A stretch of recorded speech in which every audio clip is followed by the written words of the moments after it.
இயமமும் நியமமும் ஒழுக்கத்தை சொல்கிறது.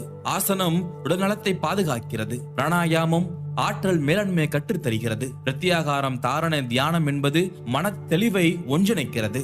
இறுதியாக சமாதி என்கின்ற ஆன்ம விடுதலை நோக்கிய ஒரு முழுமையான விஞ்ஞானபூர்வமான வாழ்க்கை முறைதான் இந்த அட்டங்கா யோகம். கண்டிப்பாக இதை அனைவராலும் செய்ய முடியும். அதனால்தான் திருமூலர் இதை தெளிவாக அனைவருக்கும் புரியும்படியே சொல்லி இருக்கிறார். உடல், மனம், ஆன்மா ஆகிய மூன்றையும் சமநிலையில் வைத்து அன்பை வாழ்வின் அடித்தளமாக கொண்டு ஒரு நிறைவான, ஆரோக்கியமான, அர்த்தமுள்ள வாழ்க்கையை வாழ்வதற்கான பாதையை திருமூலர் நமக்கு வகுத்து தந்துள்ளார். அவர் காட்டிய வழியில் பயணிப்பது என்பது மானுடத்தின் மீது கொண்ட ஒரு பெருங்கருணைக்கு நாம் செய்யும் சிறந்த கைமாறு. யான் பெற்ற இன்பம் பெருக இவ்வையகம் என்று சொல்லி சென்றவர் திருமூலர். அவர் எந்த வழியில் பின்பற்றி சித்தியை பெற்றாரோ அந்த வழியையே திருமந்திரத்தில்